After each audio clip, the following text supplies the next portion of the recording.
यह है दोस्तों ओलंपिया वीक। बहुत ही स्पेशल वीक होता है पूरे साल का, और इसीलिए हम लोगों ने भी स्पेशल डिस्काउंट दिया है हमारी कोचिंग में। इसके अंदर हमने अपने कोचिंग के प्राइस ड्रॉप करके सिर्फ 5,000 रुपये कर दिए हैं 3 महीने की नेचुरल कोचिंग के लिए।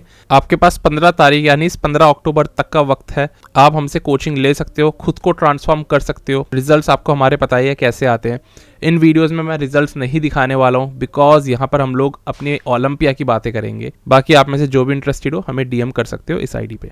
ये था दोस्तों हमारा फर्स्ट कॉल आउट जो मैंने इससे पहले वाली वीडियो में डिस्कस करा, जिसके अंदर निक वॉकर किसी भी एक पोज में किसी भी एथलीट को चैलेंज नहीं कर पा रहे थे। सबसे ज़्यादा वीकेस्ट वो दिखाई दिए इस फर्स्ट कॉल आउट में, और इनके फेस पे ये एकदम दिख गया, ये बहुत नर्वस थे। सैमसन दादा को फिर पसीने आने लग गए, यानी कि वो ड्राई आउट नहीं हुए थे प्रॉपरली इस साल भी। हार्डी शुपन इस कॉल आउट के दौरान हार्ड होते चले गए और डेरेक लैंसफोर्ड ने अपनी पकड़ मजबूत रखी। फर्स्ट कॉल आउट जैसे ही दोस्तों खत्म होता है, इसके बाद सेकंड कॉल आउट लगता है। इसमें सेलेक्ट होते हैं विलियम बोनेक, टोनियो बर्टिन, गुडविटो और ब्रैंडन करी मिडिल में सेलेक्ट होते हैं, और लास्ट में है बहरूज तबानी और जॉर्डन करके एक नए एथलीट।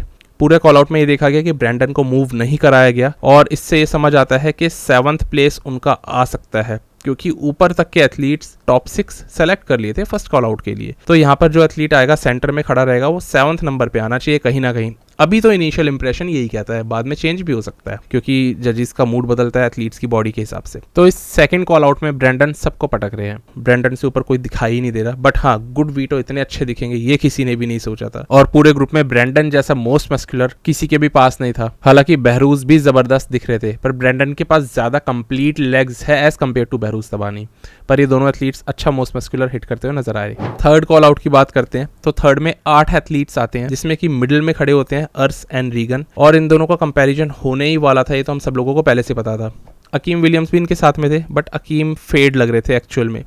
फिर आते हैं नेक्जिला, और इनको बुला करके बीच में खड़ा करा जाता है अर्स और नेक्जिला को। सोचो क्या कंपैरिजन हो रहा है, अर्स कितने छोटे हैं क्लासिक फिजिक एथलीट, और नेक्जिला कितने ही बड़े हैं, बट नेक्जिला ना शेप में आते जा रहे थे। काफ़ी अच्छी कंडीशनिंग पकड़ गए, नहीं तो अर्स से उनका कंपैरिजन पॉसिबल ही नहीं है। उनके प्रोपोर्शंस भी अजीब है और बॉडी भी इतनी ज़्यादा ब्लोटेड है, बट एक्चुअली में नेक्जिला शेप पकड़ रहे थे। तो ये ऐसा कॉम्पिटिशन चल रहा है ओलंपिया का जिसमें कि हर एक एथलीट एंड में शेप पकड़ता जा रहा है, पता नहीं कैसे। हो सकता है वही क्योंकि एक डिले हुआ है लगभग 3 घंटे का, तो उस वजह से सबकी बॉडी इनिशियली थोड़ी फ्लैट थी और बाद में सबकी बॉडी फुलनेस पकड़ रही है एक साथ ही, जैसे जैसे ये लोग बैक स्टेज जाते रहते हैं ना और कार्ब्स लेते रहते हैं। अगेन डिपेंडिंग की ज़रूरत है या नहीं। बाकी तो यार ससान हिराती की बॉडी क्या शेप में थी, डैम हार्ड थे ये, मतलब खा गया अकीम विलियम्स को। इसीलिए इनको स्विच करा करके थोड़ा और बीच में लाया गया और अकीम को कोने में भेज दिया गया। लगातार ये तो और ज़्यादा हार्ड होते चले जा रहे थे, मतलब पूरे लाइनअप में सबसे ज़्यादा अगर कोई हार्ड था बॉडी बिल्डर ससान थे। इनको ना वैसे सेंटर में खड़ा करना चाहिए था। अच्छे एथलीट्स को ना जजेस कोने में रखते हैं, बस प्रपोर्शंस देखते हैं और शेप देखते हैं कॉन्टेस्ट में, बट ससान की कंडीशनिंग किसी नेक्स्ट लेवल पे ही थी। इसके बाद दोस्तों आता है सेकंड लास्ट कॉल आउट। ये वो कॉल आउट होता है जिससे कि हमें ये समझ आ जाता है कि टॉप में कौन कौन से एथलीट्स जाएंगे। तो सेकंड लास्ट कॉल आउट की पहले आप सुनो बात। यहाँ पर आते हैं दोस्तों, सेलेक्ट होते हैं गुडविटो, टोनियो बर्टिन, फिर निक वॉकर एंड मार्टिन फिट्जवाटर बीच में खड़े हुए हैं।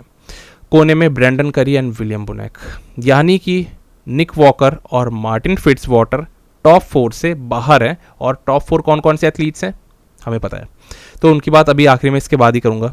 तो ये काफ़ी ज़्यादा शॉकिंग कॉल आउट था मेरे लिए और कई सारे फैंस के लिए जो निक वॉकर को जीतते हुए देखना चाहते हैं, क्योंकि इससे ये क्लियर हो रहा है या तो निक आएंगे 5th या निक आएंगे 6th। 4th नहीं आ सकते, वो बहुत मुश्किल है, बहुत ज़्यादा मुश्किल है। 4th अगर आते भी होंगे एक बारी को मार्टिन फिट्जवाटर आ जाएंगे। 4th आने का चांस पूरा पूरा एंड्रयू जैक्ट के पास गारंटीड है, बट निक वॉकर का 4th आने का कोई चांस नहीं है। 5th आने का भी शायद चांस नहीं है। और ये कॉल आउट काफ़ी खतरनाक था। गुडविटो अगेन बहुत तगड़े दिखाई दिए फ्रंट से, और बैक शॉट्स के अंदर गुडविटो अच्छे थे, लेकिन उनसे ज़्यादा तगड़ी और डेंस बैक थी टोनियो बर्टिन की। टोनियो ने बहुत तगड़े इंप्रूवमेंट्स करे हैं, लाइक नोटिसेबल इंप्रूवमेंट्स करे हैं। ग्लूट्स भी एकदम शार्प फाइबर्स के साथ और हैमस्ट्रिंग्स भी अच्छे। बट हाँ, अगर हैमस्ट्रिंग्स की बात करी जाए, बैक डबल बाइसेप पोज की करी जाए बात, तो निक वॉकर से ऊपर कोई नहीं है।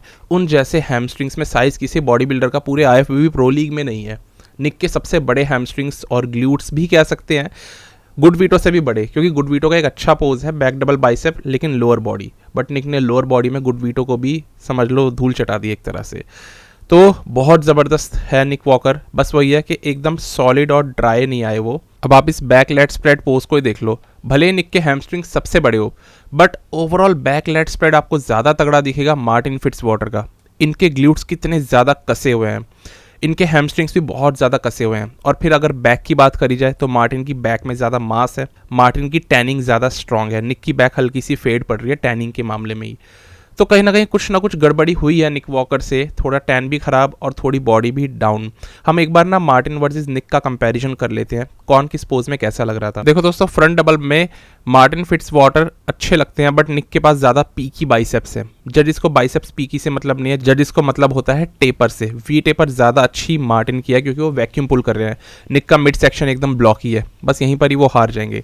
सबसे बड़ी इस बार निक के साथ दिक्कत ये आई कि इनका जो आउटर स्वीप है ना, बहुत फ्लैट था। आउटर स्वीप फ्लैट नहीं होना चाहिए। वी टेपर और एक्स फ्रेम बनता ही आउटर स्वीप के कारण है लेग्स के, वो नहीं था निक पे, इसलिए निक बहुत ही ब्लॉकी और भी ज़्यादा नज़र आने लग गए। अब क्योंकि मार्टिन ज़्यादा अच्छी शेप में थे, तो मैं उम्मीद कर रहा हूँ कि उनका साइड चेस्ट भी जजिस को ज़्यादा पसंद आया होगा निक के मुकाबले। अदरवाइज निक साइड चेस्ट में बहुत तगड़े बैठते हैं। फ्रंट लेट स्प्रेड में हमें पता है मार्टिन को नहीं हराया जा सकता। निक अभी इतने ब्लॉकी है ना, तो अब नहीं हरा पाएंगे। मैं अपना बताऊं, मुझे मार्टिन ज़्यादा बेटर लग रहे हैं फ्रंट लेट स्प्रेड में। बैक डबल की बात करी जाए, निक का बैक डबल बहुत सॉलिड है और मार्टिन का तो कुछ ज़्यादा ही खतरनाक है।